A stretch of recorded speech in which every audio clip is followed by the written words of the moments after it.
Posted. Attendance roll call. Mr. Buckmaster. Here. Mr. Bowman. Here. Mr. Strong. Here. I am here. Mrs. Warwick. Here. Mr. Schrader is absent. Mr. Popolski. Present. Okay, the quorum 6. Thank you. Lauren, would you like to lead us in the Pledge of Allegiance? Pledge allegiance to the flag of the United States of America and to the republic for which it stands, one nation, under God, indivisible, with liberty and justice for all. Thank you. Moving on to approval of the agenda. So moved. Second. Is there anything in the agenda that needs separate? I'm sorry. Is there anything with the agenda that needs any rearranging, or is it good with everything? Hearing none, all those in favor of the agenda as presented, say aye. Aye. Opposed? Passes unanimously. Consent agenda. So moved. Second. Anything in consent agenda that needs separate consideration? Hearing none, all those in favor of the consent agenda say aye. Aye. Opposed? Passes unanimously. Moving on to superintendent's report. Dr. Thompson. Okay, I have a number of items here for this evening. First is the graduation date for 2016.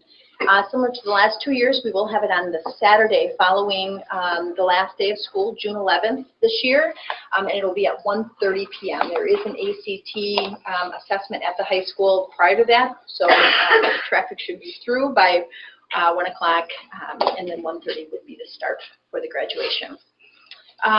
The district community newsletter is in draft. The hitting households Wednesday. Wednesday. We'll be hitting households on Wednesday, but here is the proof for you. Wednesday, Thursday. So appreciated the opportunity to partner with the community, with the city for the last number of years to provide a joint newsletter. So that information is there. You'll note that we are starting on a second page of the district part of the newsletter is some highlights of alum, and we just want to continue to kind of focus in on those who are graduating from our system and the great things that they are involved in post Muskego High School. Board docs update, Tony? Hi. So we're off to a better start than we were in our last meeting. As you know, as I detailed in our agenda item, definitely went into detail with both board docs as our host, and then also anything we could do locally. We didn't deem an exact solution to the problem, only that we kind of, I would say, overturned as many stones as we could relevant to it, wireless access, device, browser specific, etc. We have a tracer out being run by board docs as we currently speak on the use of our devices right now between our location and their servers. So we'll have certainly more to share by the end of our meeting, but I'm hoping that we're off to a good start and we stay that way. So if it becomes more relevant, I can provide more information. Otherwise, hopefully we can consider that a footnote for the past and move on. So hopefully that's enough information for now unless there's any questions. Okay. The next item is the Chamber Business Meeting, which is November 20th at 8 a.m. The location is still to be determined. The Muskego Chamber did ask the district to provide an update regarding our facility planning to date, and kind of depending on where we're at with the survey results from the community survey, will kind of dictate what we're sharing with the business. The Muskego business folks who are there attending that meeting. So Julie, Jeremiah, Jeff, and myself will be presenting at that meeting. So if you're interested, put that on your calendar if you would, and join us for a breakfast somewhere in the community. Studer board meeting. Last week, Tuesday, we had Brett and Rick join the districts in Pewaukee and Kettle Moraine, other board members, and we reviewed our work with the Studer, education group, and reflecting on what we did over the past year, and then are looking forward and what we are working on moving forward. So the presentation is attached for the board members. It just previews some of the, reviews some of the tactics that we are deploying fully this year. Stakeholder surveys, which you heard some about this today in the Committee of the Whole. Also, our Eye on the Goal plan was rolled out this year. Rounding new employee interviews called 30 and 90-day interviews, performance conversations, and reward and recognition efforts. So all of those things were piloted and worked through, taught and coached through, and then this year they're fully implemented. And then finally, we have our quality report, and we will be sharing, it's attached for the board under the administrative content. And the reason it's under that level of you can't publicly share it at this point because the data is still embargoed. And so we will share with the community as much as we can, but the board has the information from the district's perspective, but what also is limited when the data continues to be embargoed is our ability to compare ourselves with other districts on any of the Wisconsin assessment data. So you'll see that there are going to be some gaps in this report, and we will update it and provide another copy to you and post it on the web once that embargo is lifted. We do not have a date yet from the Department of Public Instruction. We were hoping that it would have been ready for today.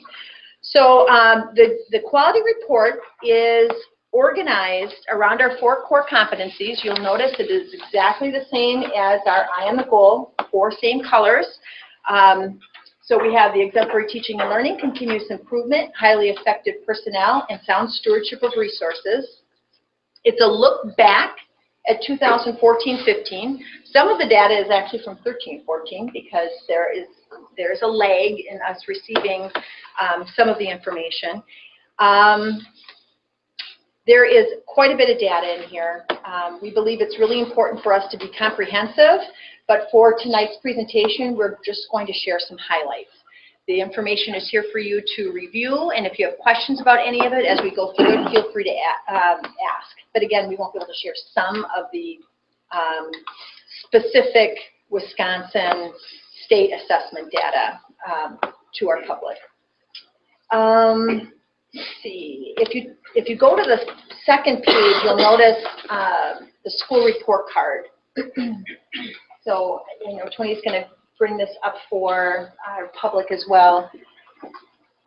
And how this is organized, and this carries through for the entire report, is you'll see a bar at the top, and it'll describe what core competency we're on. So the first one is exemplary teaching and learning. That's okay. I want to pull up maybe one in more down. Okay, all right. Sure. Yeah, that would be fine.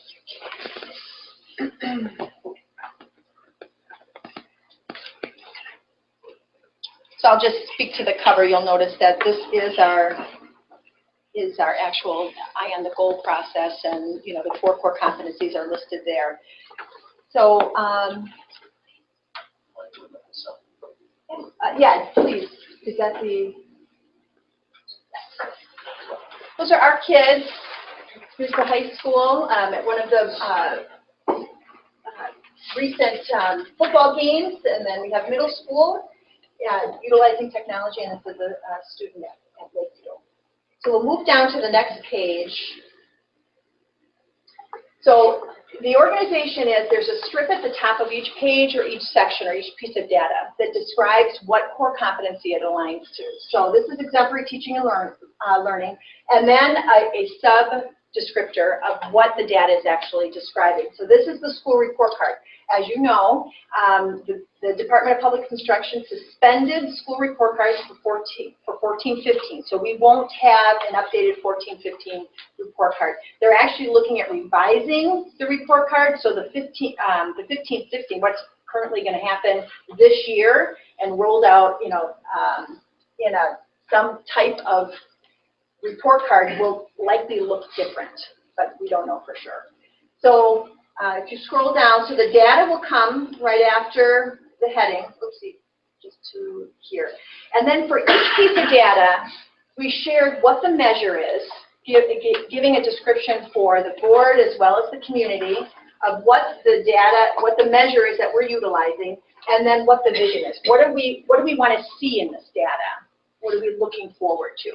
So here's a description of the school report card, the 4 areas that are assessed and measured, student achievement, closing the gap, post-secondary readiness, those things. And then what is our vision? Our vision is to reach our mission of every student learning, growing, and succeeding. And then that these focused efforts, our focused efforts around our I Am the Goal related to exemplary teaching and learning, highly effective personnel, continuous improvement, and sound stewardship will have a strong impact on how we do with regard to those 4 areas that are related to the school report card.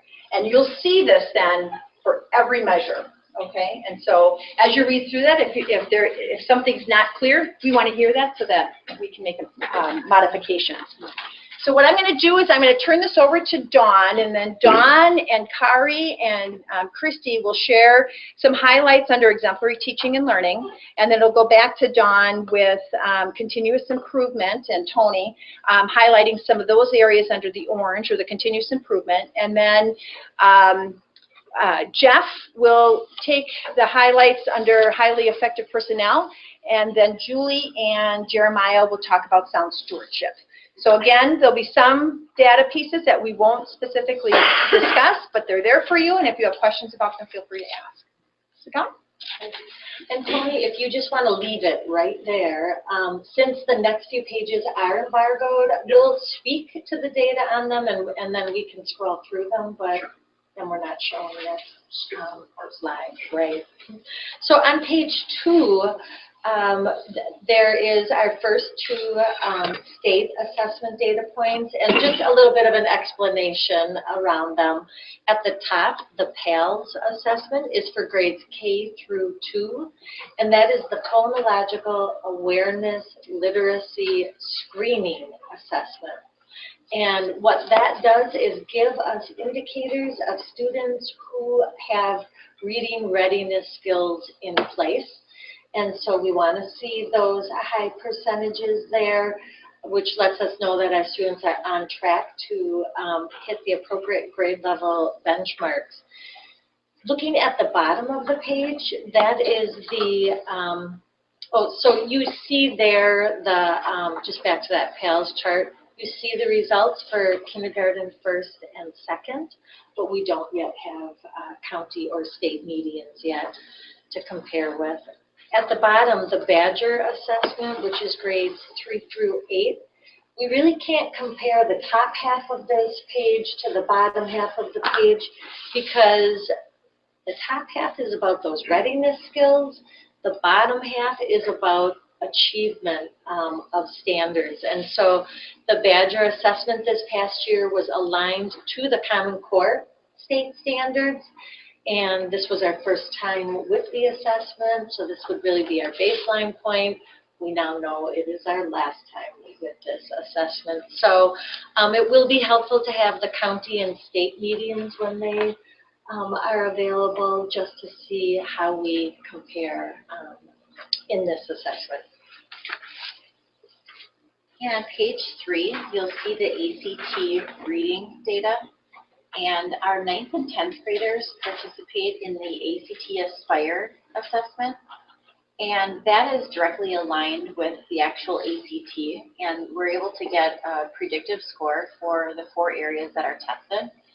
And because one of our goals in the district is reading achievement, the data that you see here on page 5 specifically relates to ACT readiness around reading. ACT has benchmarks that they call college and career readiness benchmarks. And what they deem a benchmark in reading is a score of a 22, just in the reading portion alone. So the data that you see here shows where our 9th graders and 10th graders are on the Aspire in terms of that reading benchmark set by ACT. And then the second chart is our junior class. And if you recall, this year was the first year that 100% of our juniors took the ACT, and you can see that we are far above the state of Wisconsin and where the state juniors landed on meeting that benchmark of a 22 on the reading portion of the ACT. And again, The other data is still embargoed, so we don't have county or state medians for the ACT Aspire. And then we're going to move to page 5, and Tony, you can shift to page 5, which is achievement gap reduction that Kari will speak to. So I think the most important thing to note on the next 2 pages is that when we take a look at our achievement gap in the Muskegon-Norway School District, and that gap being the difference between students who have IEPs and those who do not, is being reduced consecutively over the years. In addition to that, if you take a look at page 6, what you'll notice is the number of students in our system requiring specialized instruction is also decreasing. And I believe that that really speaks to the quality of core instruction that is occurring for all of our students, coupled with some targeted and strategic specialized instruction. And that is resulting in some nice achievement gap reduction for us as a system. So in those 3, going down is good. Good, yes, we want to go down. Can I ask questions before we? Yeah, please. On the, it's twofold. Okay, so from the data you're showing, our achievement gap is going lower and we're dismissing more kids from an IEP. Is that the correct way of reading it? It is a correct way of reading it. The caveat being we are dismissing kids and we are reducing the number of students who are qualifying or requiring specialized instruction. So playing devil's advocate, you're taking kids, say, that's not we are, but you're taking kids that, well, how are we assuring that we're not dismissing kids prematurely just for the sake of dismissing them? Because by doing that, you're taking kids that are in that cohort and moving them into the other one, the gap between the 2 would naturally become closer because you're taking kids that are now achieving less and putting them into the higher achieving cohort. So now you're bringing the 2 together. So I think it's important to note that our results as a system across the board are increasing in proficiency. So we know that our students without IEPs are continuing to increase in proficiency. And that being true, then we are still reducing the number of students requiring specialized instruction. In addition to that, we're also reducing the gap between where our students with IEPs are performing and our students without IEPs are performing. So we're growing across the board. So are we looking at taking the higher achieving gap? Are we look at the upper third, middle third, and lower third of where they're achieving now versus where they were achieving? Because the same thing could happen is moving that over, the higher achieving kids are actually achieving much more and carrying the whole group. Have we looked at that? My concern is I don't want to be dismissing kids for the sake of dismissing them. Nope, I totally appreciate that. So when we look at proficiency, we're looking at quadrants. We have, in our old WSAS system, we have minimal, basic, proficient, advanced proficient.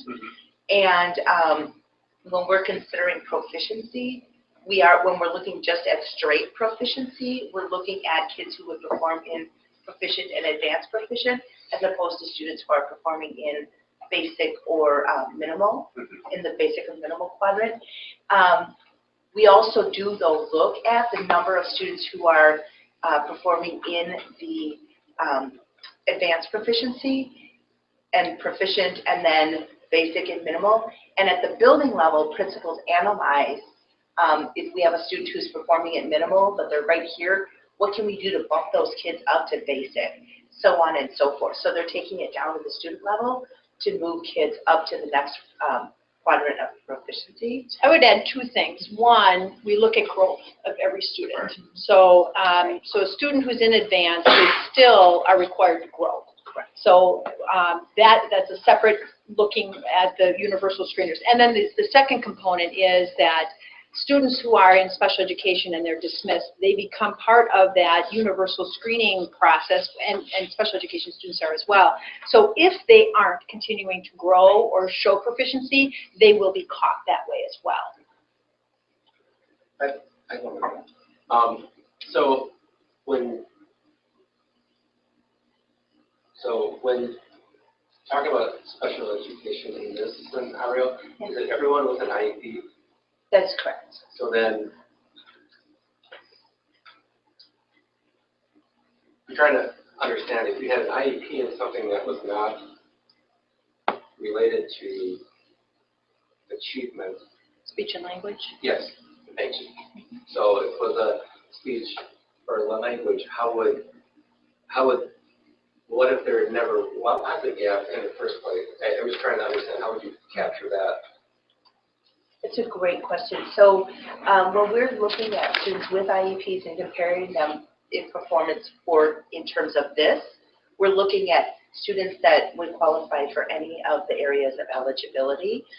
But what we do know is that a student has an IEP, oftentimes because it's impacting their learning in some facet or another. Otherwise, they don't meet eligibility for specialized instruction. And so even our students with speech and language needs oftentimes have difficulty with decoding because their articulation is often they're not able to hear the sounds, or sometimes if it's speech and language and it is actually a language need, it's they struggle with vocabulary. That impacts their reading achievement. And actually, the federal government has now released something called results-driven accountability that is requiring us as LEAs, so the District of Muskego, Norway, is going to monitor progress for all of our kids with IEPs in the area of reading and math, which we have been doing. Some districts have not been, because the state of Wisconsin has identified that their students with IEPs, regardless of area of eligibility, are not performing in a commensurate fashion with their same-aged peers in the area of reading. So taking a look at what can we do different for all kids, regardless of areas of eligibility, to improve their reading achievement. And last question. Yes. Would this cover those who are in intervention? If they don't have an IEP, so is there anyone, maybe I should ask this one, is there anyone covered under this scale that would not have an IEP? So the students that are being addressed in this slide are all students with IEPs. However, you ask a great question, and I think I understand your question. No, I think I do. So we have kids who have a specific learning disability in the area of math. They receive specialized instruction in the area of math. They do not receive specialized instruction in the area of reading. Those students might still struggle in reading, and they are eligible for intervention in the area of reading. So yes, you can have a student with an IEP who is also receiving an intervention. Okay, so, all right, thank you. You're welcome. Are there any other questions? So the next couple data points really relate to students participating in academics that prepare them for college and career, the student engagement survey, and then student participation in school-related events. And I'm going to be speaking to the third one of those, which is our students who participate in sports and co-curriculars, which can be found on page 10. Bless you. Bless you. Thank you. Why I felt this page was a specific highlight is because we have large numbers of students who participate in co-curriculars, both at the middle school and high school levels. And it's really just very telling about the well-rounded opportunities that our students have. If you notice specifically, I'll just draw your eye to the high school data there. 1,457 students participate in some sort of activity, and we have 1,624 students in the building. So it's a huge number of students who participate in something at school. And we know that when students feel connected at school, they'll be more engaged in their academics as well. So that's something to celebrate, certainly. The next data point I wanted to draw your attention to can be found on page 12.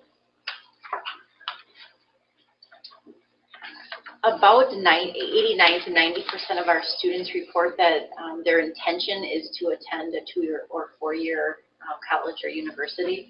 And according to the National Student Clearinghouse Research Center, which gathers data from across the nation and really tracks students' participation at the college level, according to their results, 90% of Muskego, Norway students who went to a 2- or 4-year college or university return a second year.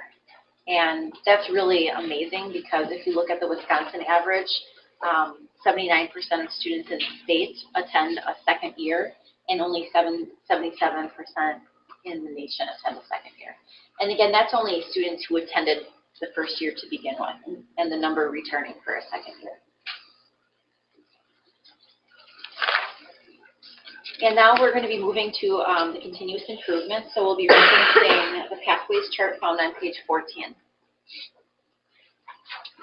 Okay, so this is a chart that you would have seen probably multiple times now, but just as a recap, our Pathway to College and Career Readiness indicates goals for what would indicate a student being on track for post-secondary college and career readiness. And so we have goals set at grades 1, 3, 4, 6, 8, 9, 10, and 12 using a variety of assessment data points.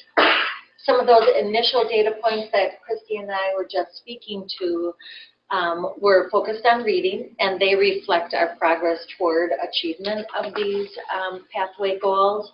But we do also monitor math results as well. That's included on the pathway.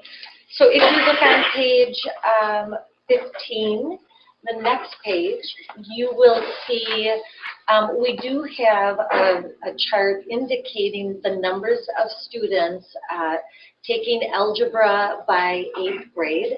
And while those percentages are still very low, we have a plan in place where you see just over the past 2 years, there's an increase, and we expect there to be that continued increase because of our curriculum review process, where we identified and developed a pathway that actually compacts grades 7, 8, and algebra, so students are not skipping content, but rather moving through the content more quickly, using one of our resources, the Big Ideas math textbook there. So just wanted to point that out. That will help us achieve the indicator for the 9th grade pathways, which is completion of geometry in 9th grade. So that's how we're moving forward in that area.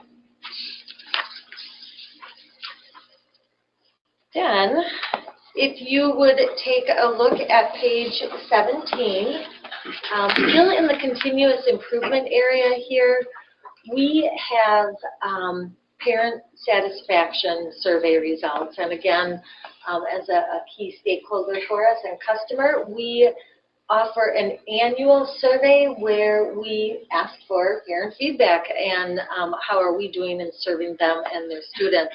And so we have results by level here.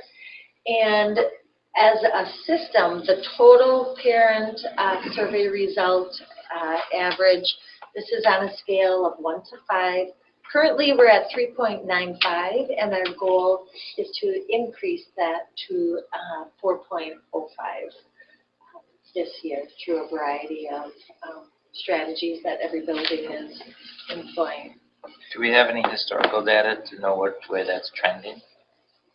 This is our first year. This is one of the Studer surveys. So we did have parent survey results in the past. It's just that it was on a different scale. It was on a 4-point scale. And so this is really our baseline at this point. But we do know that where we want to be is a 4.3 or higher. That's where our goal is long-term over the next few years. Okay. How did you come up with 4.3? It's actually Studer. So how they come up with it? It just through their research and what is, if we're looking for excellence, what is that marker of excellence? And 4.3 is an excellent marker. Do they have districts they're working with or have worked with passive? Have reached that? Yes. I don't know. We do have data points, but I just don't know if any of them are at a 4.3 at this point. But I can look at that. Continuing on in the continuous improvement, Tony will speak to page 19. rather than go into the whole detail of the honeycomb model, which is what we base our processes. We're looking to evaluate the participation within personalized learning. But more than just numbers, it becomes what level of participation and how deeply integrated. If you notice, we kind of have an outer ring, what you see in purple, and almost what you see in green. And you see things like family engagement. You also see learner profiles. As we go towards the center, we see things like learner voice infused, rapid cycle feedback, something that we do to our own staff members through rounding. And in the middle, we have our 3 tenets of learner profiles, customized learning paths, and we also have, well, not last but not least, the proficiency-based progress. Those are the 3 core elements of personalized learning. So even though we're going to have formal participation in personalized learning, we're also going to have those informal capacities, and those are the things that happen on the outer ring. So again, as we track our participation, we're tracking at multiple levels, not just core participation, but also, again, how deep into what extent. And that's what I'll show for now.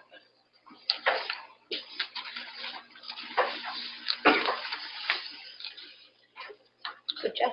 Moving on to me. So there will be 3 areas that I'll highlight tied to highly effective personnel. The first can be found on page 21, and that is staff feedback. So if you take a look at the bolded number on there, it's 100%. We really aim to give 100% of our staff, no matter what sector or segment of the workforce they are. We aim to give 100% of our staff feedback, and this past year, we were able to do that through a variety of means. Now you might ask yourself, why is that critical? Well, we realize that student achievement is directly tied to adult practice. So if we're going to grow achievement, we also need to grow adult practice. And one of the means to be able to grow adult practice is to really give them very concise feedback, not only on the things that they're doing well, but also on their opportunities for improvement. So we always ask ourselves, are our results lucky, or are they leading? In other words, are our adults' practices leading to stronger results for kids? So feedback can come in multiple means. One could be formal, and those would be the evaluations that are conducted annually for our support staff or for our certified staff, or it could come in the shape of informal feedback with notes from a principal or a supervisor. It could be an email, or we're using technology and applications found on our devices to provide feedback to our staff. So again, we aim to give 100% of staff feedback. We were able to accomplish that in 2014-15. I want to next move to page 22, where we take a look at staff engagement.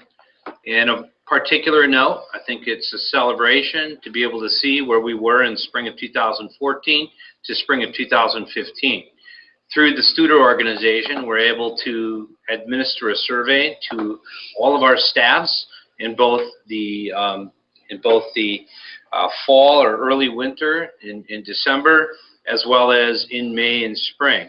And if you take note, there are 3 particular administrations of that Studer survey where we saw an increase in results. A huge celebration. So you might ask, what led to those particular results, and why are we seeing a change in staff engagement? Part of that has to do with things that you heard tonight already about rounding, and really checking in with our employees as far as what's going well, and what areas do we need to continue to improve on as an organization, and how can I serve you as a leader to be able to better get at increasing the level of engagement. As I spoke earlier in the committee of the whole meeting, we certainly realize that an increased staff engagement will also lead to higher staff retention. We're seeking, our goal would be, as Kelly referenced earlier, with parent satisfaction. Similarly, we want our staff to be engaged at a 4.3 level or higher. So our goal from last spring, 3.99, we want to increase that this upcoming year to 4.09. That's our goal. So it's really critical that our principals and cabinet leaders craft plans that are meaningful and take action. And then the last place I want to highlight on highly effective personnel goes back to page 21. a top 100 workplace. So when you think about increasing staff engagement, when you think about giving feedback to staff to grow their practice, one of the things that we would like to achieve here in our district is become a top 100 workplace in the greater Milwaukee area. And we believe that through some of the processes that we're putting in place with rounding, with survey administration and creating action plans around the feedback from that, we can become a top 100 workplace. I think just besides becoming a top 100 workplace, when we administer this survey this fall for a second year in a row now, probably what's more important than just the recognition of a top 100 workplace is the feedback that we get as a system from our employees to really shape our next steps to support engagement and satisfaction. So this fall, in fact, in the next 3 weeks, we will be sending out this survey to all of our staff to find out how well we're doing in comparison to last year when we administered the survey 1 year ago. And Jeremiah?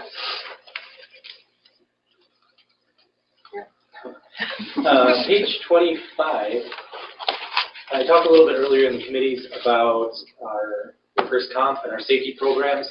I just wanted to highlight our total savings. So indicated on the charts is the district's mod factor rating, which is essentially a calculation of the last 3 years of losses that we've experienced.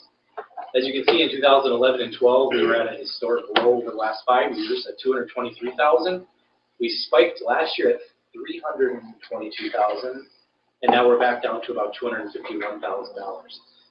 In addition to the savings, I believe that we can continue to get below $223,000, but also people are being injured less on the job, which is the most positive outcome.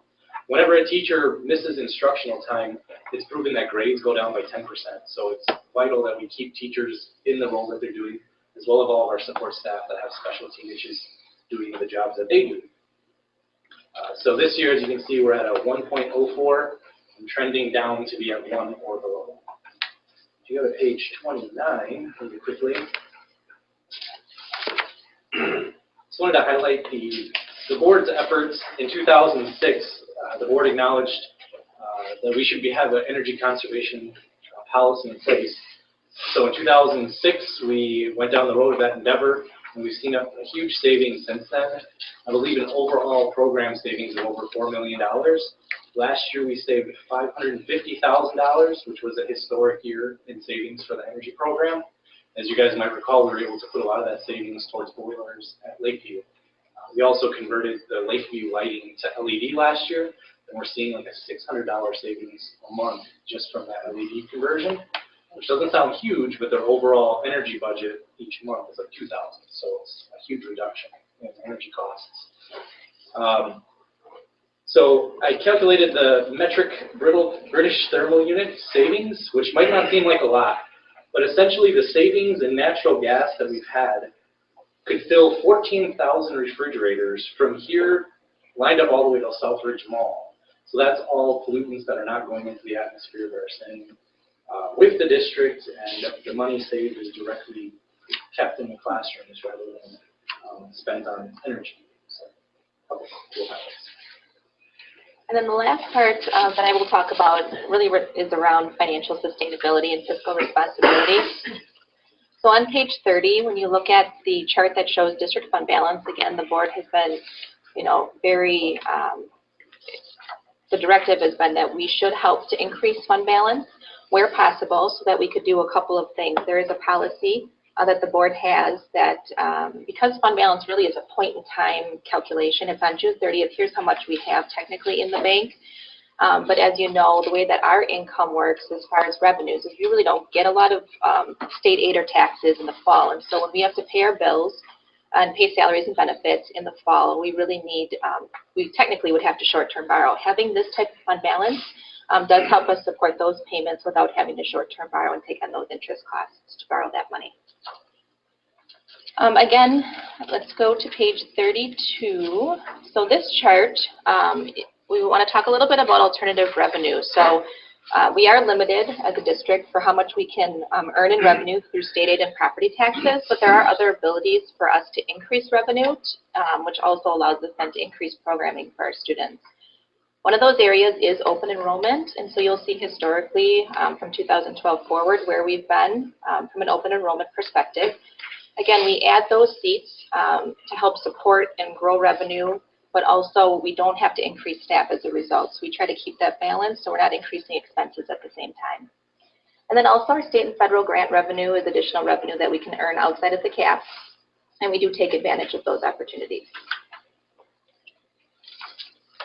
And then the last slide that I'll talk about is actually my favorite chart on page 33. Such an easy thing. But this is, again, the property tax levy. And again, the board has had a goal of maintaining a property tax levy that's flat or declining. And so you'll see here for the past 4 years, we've been able to do so. And we'll talk a little bit about 15, 16 tonight as well. But we have been able to decrease the property tax levy or at least maintain a flat levy. And again, one important thing to note, though, is that this is the way that the formula works. And so if the board would not be able to raise taxes above the revenue cap to increase programs. So that when we talk about where our tax levy is at and it's decreasing, it's not that the board's saying we can't increase the levy to support programs. It's the way that the formula works, and as a result, we do have the opportunity to keep the tax levy flat, and the board's fiscal responsibility has paid off in that fashion. Well, thank you, everybody. Any questions from the board regarding any of the? I have one quick question about your favorite chart there. Yeah.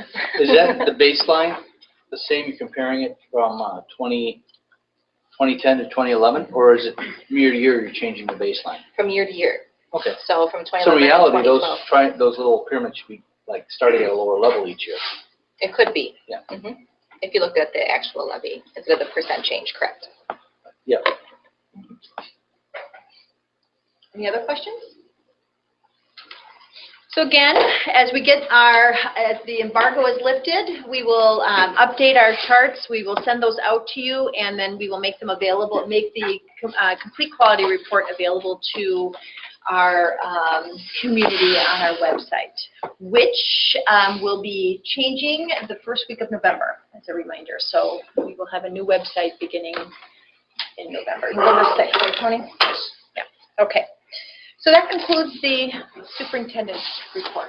Thank you, Dr. Thompson. Moving on to item number 4, other reports.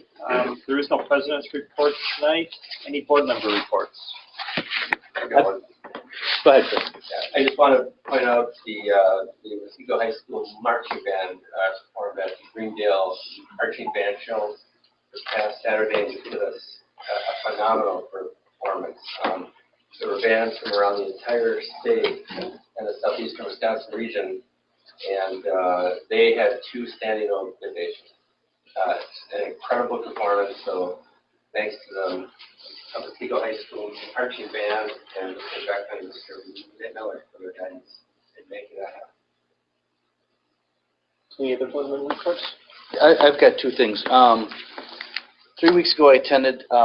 It was put on by Economics Wisconsin, which is a group that kind of promotes economic education, not just among the students, but among leaders, board leaders, and members of under public service. It was a really good conference. It was up in Minocqua.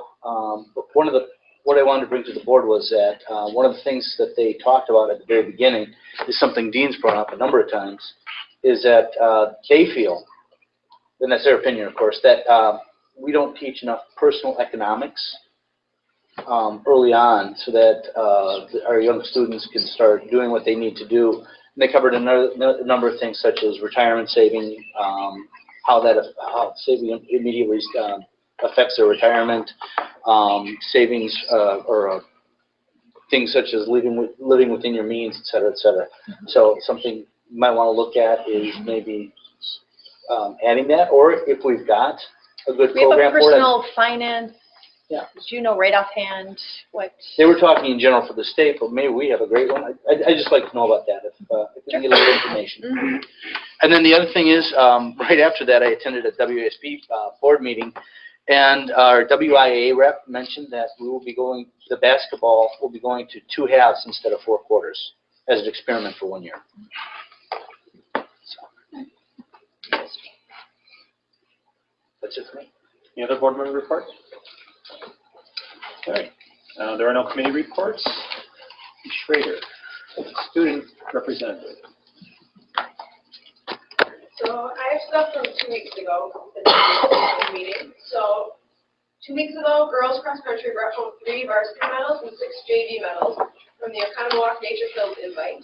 JV took first overall and varsity took second. The boys varsity football team defeated Catholic Memorial 32-14. The boys soccer team took second in the Warrior Cup. And the girls swim and dive team lost their first home meet against Waukesha South, which is a very strong opponent. But despite this loss, the girls swam very well and had many best times.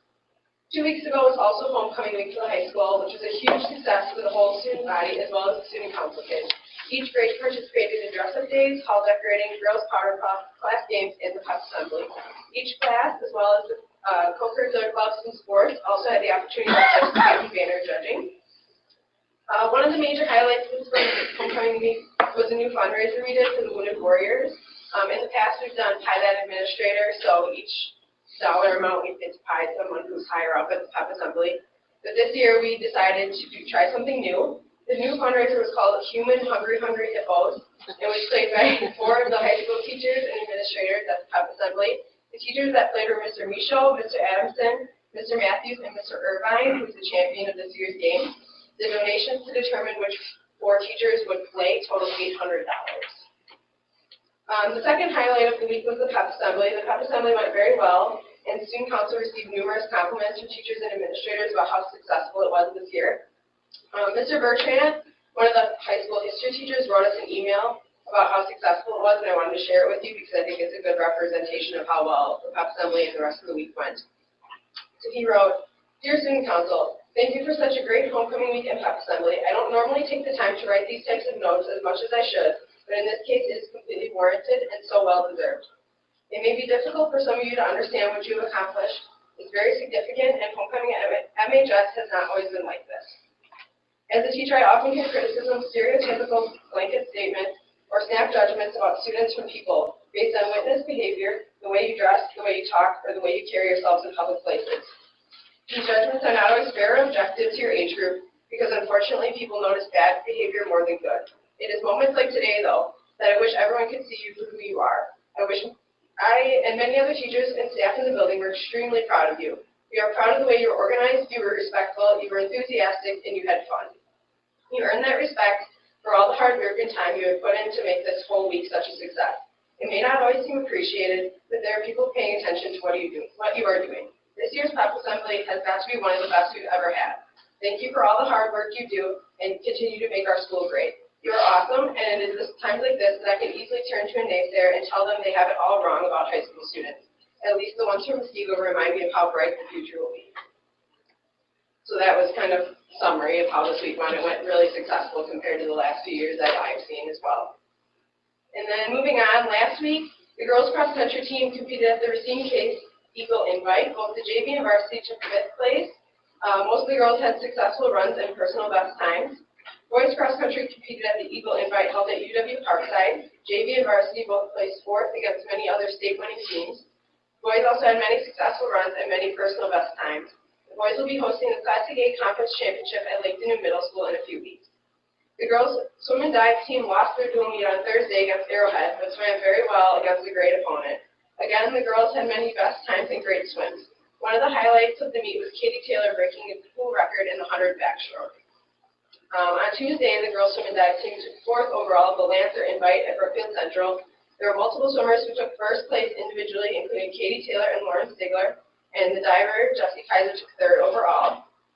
Jessie Kaiser also traveled to the Franklin Dive Invite and placed 1st overall out of 18 divers from our conference. And then coming up this week, on Tuesday, the girls varsity tennis team has their WIAA state or subsectional at Greenfield High School. The boys varsity soccer team plays at Waukesha North at 6:30, and the girls varsity volleyball team plays at Waukesha North at 7. On Wednesday, the boys soccer team plays at home against Franklin. And on Thursday, the girls swim and dive team has a home meet against Waukesha West. and the varsity tennis team competes at Nicolay High School for their sectional tournament. And then finally, on Friday, the varsity football team plays against Waukesha North, and the girls volleyball team competes at the Great Lakes Center at 4:30. And then my last note for this is this week, as part of their senior gift, the seniors have decided to make a lasting impression on Muskego High School through a year-long bullying prevention campaign. Today, the student council seniors wore blue to bring awareness about bullying and are asking the rest of the student body to wear blue next Tuesday in support of the campaign. And they will continue to make an impact throughout the rest of the year with monthly school-wide activities that have everyone participate in the anti-bullying. Anyone have any questions for Lauren? How Thank you. homecoming dance? Good. They had we had put up a lot of decorations that looked really good in there, and I think everyone had a lot of fun. So I saw a number of costumes. Is there anything interesting that you dressed up as during the whole week? Well, the two theme days that we had that we don't do every year were Superhero Day and Tourist Day. And you were? So for Tourist Day, me and one of my friends dressed up as like New York tourists, because everyone did the Hawaiian shirt, that kind of thing. So we did like the Statue of Liberty hats and I Love New York shirts. And then for Superhero Day, it was just like Superman, Batman with like the typical. What was your costume? Mine was Superman. Okay. Thanks. Yep. Thank you, Mark. Thank you, Lauren. Thanks, Lauren. I'm always a little leery about having our reports before yours because I know you put a lot of time into it and I want to talk about stuff that you made. But one thing I do want to talk about, as many of you know, I do photography for the high school football games, and during our homecoming game, I had the opportunity to sit and talk to other reporters or photographers for a lot of papers. So they, one, I believe he was for the Now, covers a lot of local high schools.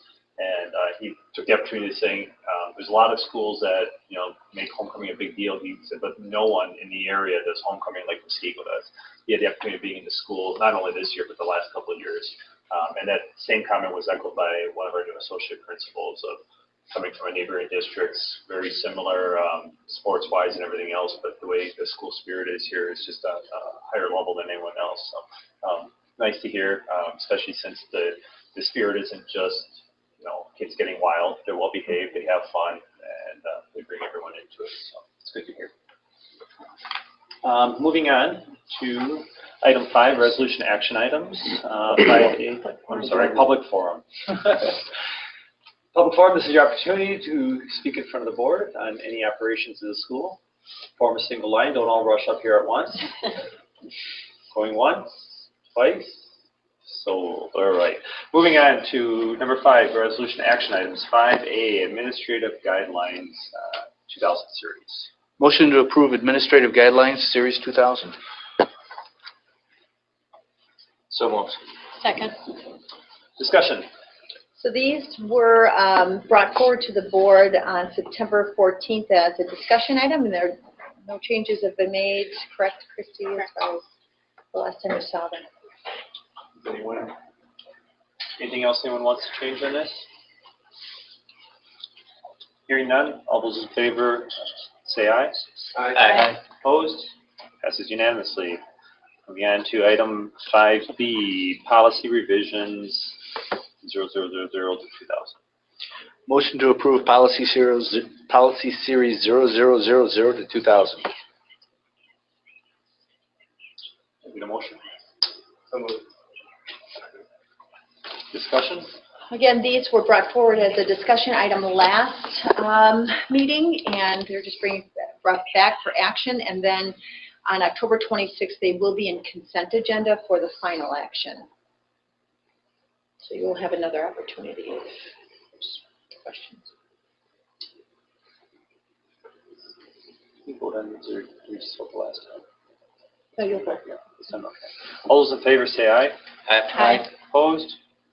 Passes unanimously. Moving on to discussion item 6A, 2015-16 budget. So there are 2 items that I just wanted to bring up. We did have our third Friday count, and all of the data has been turned into DPI, and so the attachment that is in board docs, you'll see shows that we are actually up 60 resident students this year, which is huge. Actually, it's 61. There's a separate report. So it'll be 61 students. Couple things with that. Because our district has been declining for a number of years, and the revenue limit formula, there's this declining enrollment exemption, so we're not losing as much revenue as we could if we just dropped the number of students we were dropping. So what this does is it allows us to almost eliminate that declining enrollment exemption, but we still have a portion of it because of our last couple of years. So it doesn't give us any new revenue. The good news is, though, that as a result of this, plus summer school, it is very likely that all of our discussions around Fund 39 and Fund 10 are going to really go away, because it's likely that the tax levy will decline just naturally as a result of the increase to students. So we won't have to do anything with Fund 39 Fund balance. Correct. That's why we say you can't worry about it until our final numbers come in. As you guys will find out, that is not uncommon. That isn't. That's more the practice than norm, and if it's not that, it's something by the end of the year where we come in under budget, so we don't have to pull from fund balance a lot of times when we plan on it. So. We just want to see you sweat. No, the discussions are good, and No, it is good discussion. It's always good discussions, and it helps prepare for where the board's at for the following year for the budget.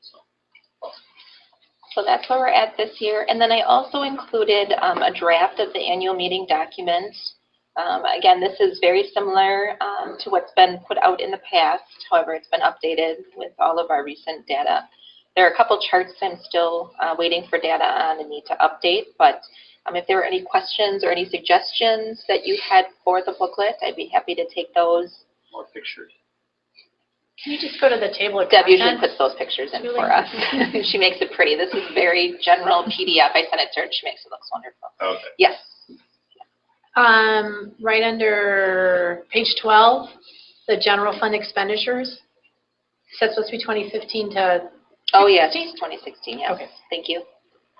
That's on page 1, the centering, the annual meeting, looks. Oh, the formatting's going to change. Yeah, this is just my, what I call the ugly version. When we send it to the printer, she actually makes it very nice and formatted. Centers it, puts pictures, makes it pretty.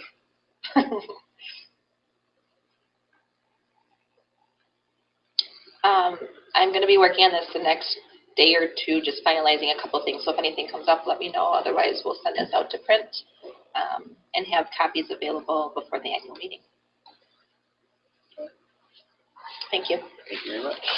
And item 6B, policy revisions, 3,000s and 4,000s. So we actually were going to split the 3s and the 4s up into, divide them out, but actually there were few enough that we felt comfortable doing all the 3s and the 4s in one sitting, but we won't have new ones coming forward on October 26th, so you'll have 2 full weeks to kind of really dive into these.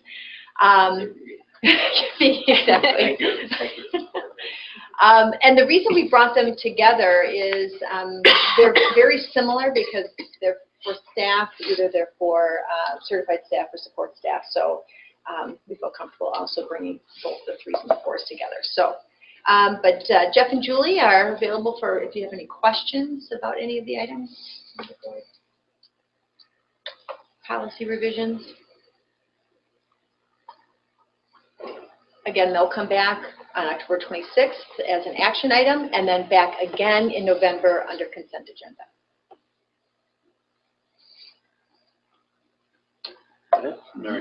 Moving on to administrative guidelines, 3,000 and 4,000. I assume similar. Yeah, so these are new, new to you.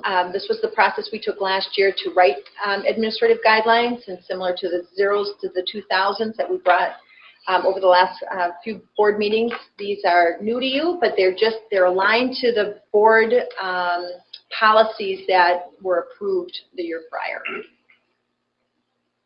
So they have a discussion action also, so you'll see these again on October 26th. Moving on, item 6D, CPC recommendations. So the Curriculum Planning Committee meets several times a year to analyze curriculum and accept new proposals for curriculum. So in the spring, there were 4 courses submitted for course approval for step 1. And of the 4, just 1 class moved into the second round, which took place the second week in September. And that course was proposed by Scott Berry, and it's accelerated chemistry. Over the course of 2 meeting dates, the Curriculum Planning Committee, which is comprised of educators, a board member, 2 students, and a couple parents and administrators, evaluated the accelerated chemistry proposal and respectfully recommends that the course be approved for implementation in the next school year. The document that's attached there will be some of our notes related to accelerated chemistry, Mr. Berry's application for Part A and Part B for new curriculum.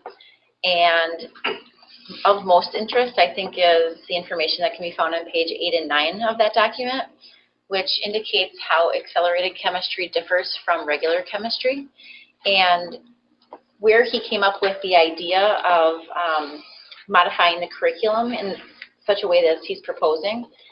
He identifies big ideas. There's a column called Big Ideas, and the big ideas that are being added to the curriculum were based off of a student poll from his AP chemistry students who went through the traditional chemistry route.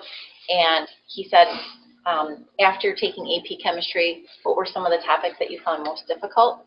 And the ones that are the big ideas that were not in the traditional chemistry classes are the ones that he's proposing to put into the accelerated chemistry class. So students had a say in terms of what curriculum this class would cover.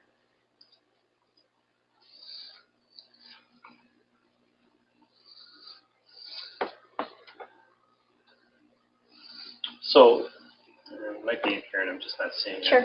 Are we weighting this grade?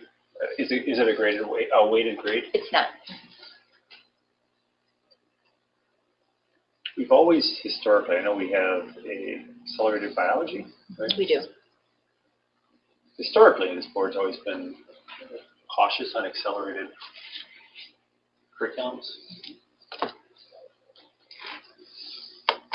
Lisa, did you sit in any of this, or who's? Chris did. Walk us through this a little, from your perspective of how this. So, my perspective, we, as Christy said, there are 4, and you're seeing 1. Show up and, we're broken out into various groups, and I think they're looking at everything from, as you see here, the textbook to the course content. We had I think a group of parents, educators, teachers, and students, and which was incredible to me. Students who were there, and Chris said, speaking on behalf of their experience. So we're going through it, and we're basically going through. There's 2 parts of the. I'm not sure if that's in here. I didn't bring that along because there's Part A and Part B, and they're basically going over from the overview to the syllabus. We're looking at between, and I have a question. Full transparency here. We're a regular subject, and I ask this regardless of any topic of that. But we're a regular class, and the accelerated class on each end of the spectrum. And you've got the accelerated or the advanced placement, and the regular, and then the accelerated falls in between. And my concern was always, well, and we're not gatekeepers, but how do you prevent people from being placing themselves in these classes when they really shouldn't? So that continues to still be a concern of mine, but that applies to across the board, whether or not it's AP or accelerated or negative. But going forward, and the students were there for the case with their experience and their research. The parents were accepting to this as long as the cost was within reason, as far as what we're asking. Parents also enjoyed the fact that there was greater choices for students.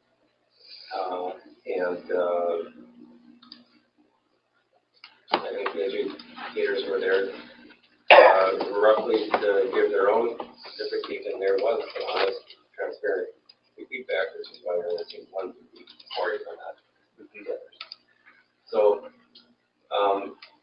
honestly, from my perspective, I thought it was Christy did a phenomenal job running the show, and it was completely transparent.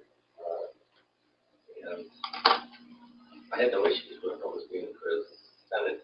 Now, the one thing that I guess, without trying to change the way we're be offering across the spectrum, is we have accelerated biology, we have accelerated English, we have accelerated math, history, and it just came to light. We don't. At some point, I suppose, as a board, if we're allowing it in one, where's the litmus test, or how do you determine not to allow it in another? I guess this is what the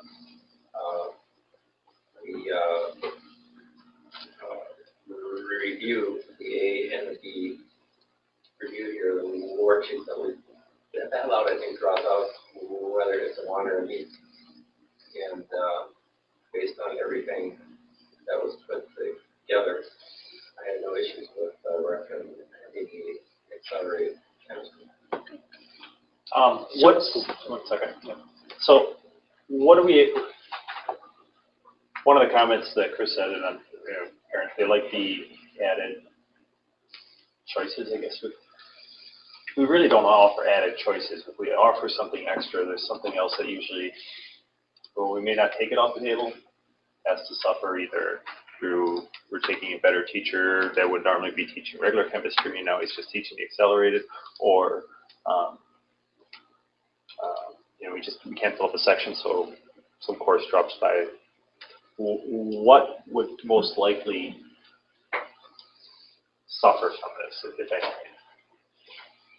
So one of the things that he shared with us is that the AP Chemistry exam is one of the more difficult exams across all AP courses. Okay. And nationally, he had some statistics, and I'll summarize them because I don't have the exact numbers in front of me. But roughly 50% of students who take AP Chemistry pass the test with a 3 or higher.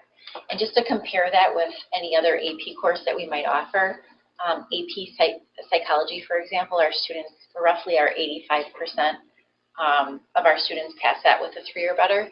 So just the nature of the content is much more difficult and requires a lot of prerequisite knowledge, specifically in science, but also math skills.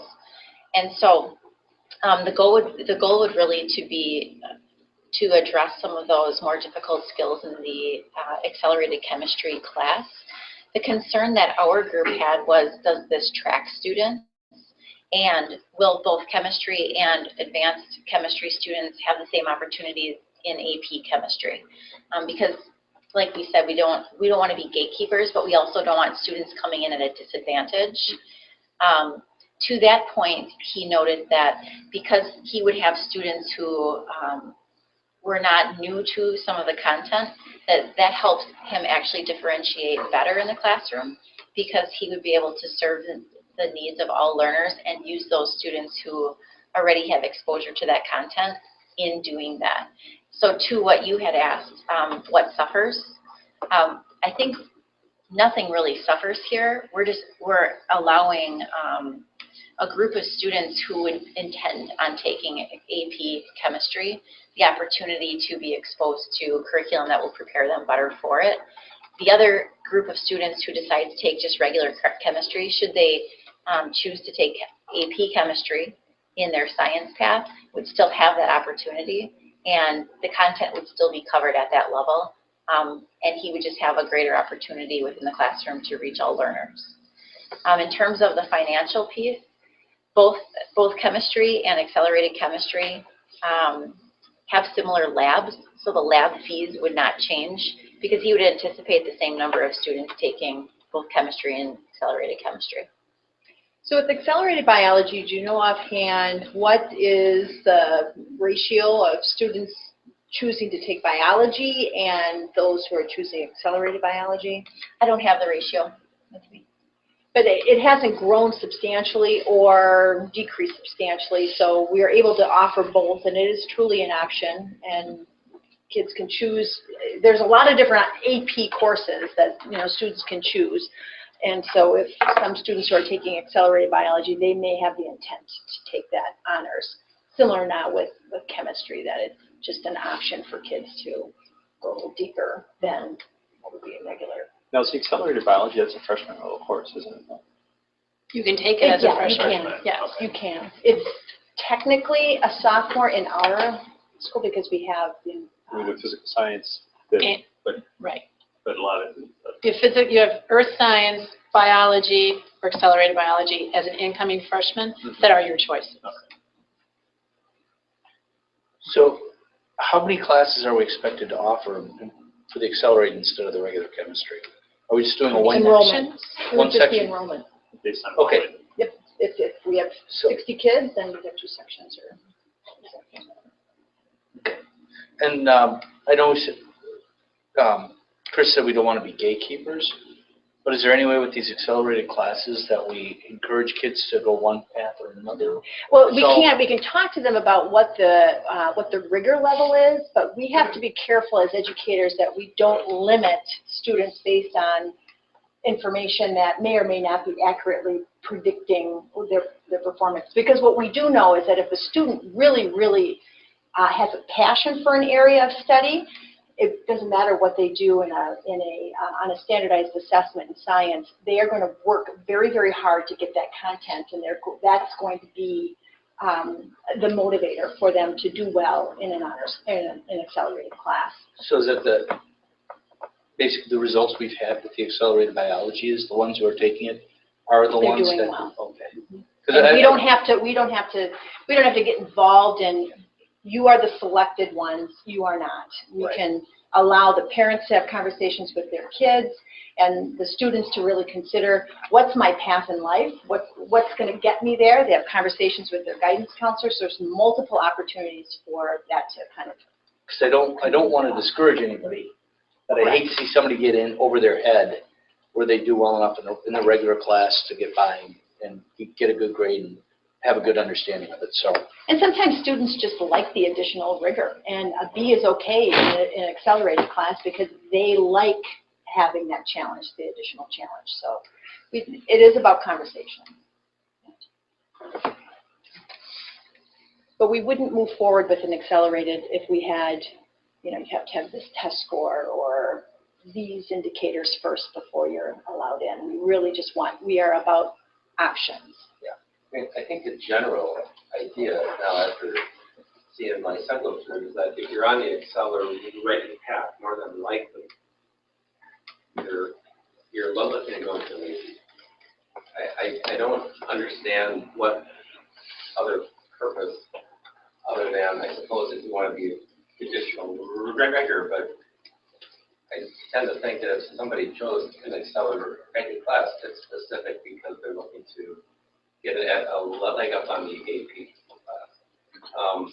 That was my impression of how I would view as a parent the normal accelerated and AP. And I suppose there's always someone who just may want to do it, but in general, I thought that was the path up. And an example would be, I know their parents after we met, was talking to some. I mean, looking back, I was never this into and we just didn't have all the options in the co-curriculars, and at least for me to try to place my kids in, at least for my kids, just the AP is just necessarily necessary, but the accelerated did give him that edge to go into AP, I think a lot, prepare him a lot better than what right from the regular course into an AP with everything else. So as a parent, that's how I viewed it, and I view the accelerated classes. I still have somewhat of, and it's not really a discussion here, of the gatekeeper thing. My fear is that we have a suggestion we're who's doing it now, I just want to make sure that people don't get over their heads without, I mean, in a way where we could stop it. And it's. I'm not as worried about that. I think probably Lauren could even back me up with this. Kids, when they take a class and so they're not afraid to switch back relatively quickly into the school year. This would be something that if you sign up for this, you're going to know relatively quickly that this is way over my head and switching to regular If that's happening, I just don't know what data we have on that, and that was the only thing, because I know peer pressure is hard.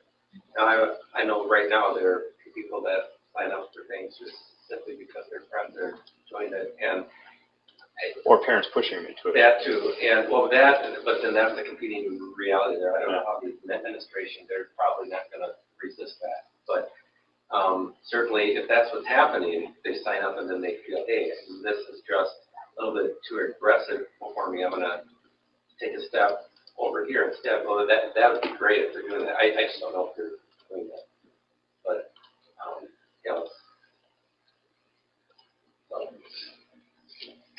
Any other questions or discussion? No. What's the next step on It'll come back as an action item next on October 26th. Right. Okay. Thank you very much. Moving on, item number item number 7, information follow-up. I just have one quick question. How's the clinic coming over at the high school? Have they started construction? She can let us know. What was that? I'm just curious. This is not on the agenda, but you can let us know. It was on the agenda? Oh, it's information follow-up. Yeah, it's just, yeah. So should we bring it back, or you want to go? You can let them know it's under budget, I guess. It falls in. It's almost done, actually. The build-out is. We are in the process of finalizing negotiations on the contract with health staff. So we'll be in the process of looking to hire the staff over the next month or so. And still hoping to be on track for January start. Thank you. Right when flu season. Right. Raging. If there has not been a discussion, can I request that there is a discussion at some point in time between Mr. Coogie and I don't know who, whether it's the administrators from the high school or what, regarding seating at high school football games? I can have a conversation with you about that, and then you can decide what you want to do after that. Okay. How will we do that? All right. Good. I have one. On the destination imagination, I'm just looking for, I guess, an answer on, I'm told that, I guess, on the timing of starting the program. Is there a reason we start in October and not in September, or this is done beforehand? TI starts, I'm told by parents 6 weeks ago, and it appears that we're receiving the information, and teams are performing, the informational sessions are beginning 6 weeks after the rest of the area starts. When it was Odyssey to mine, that was different. I think this was the normal routine, and it fit right in. And I know this is only our second year in DI, but this was since, and I'm a DI family, but this was made very clear to me. They're just asking if there was a reason this happens, that interested businesses during this time frame. Sure. But so I could just get some feedback on that. I think that would be. You might tell me after that, Jeff? Sure. Okay. Thank you.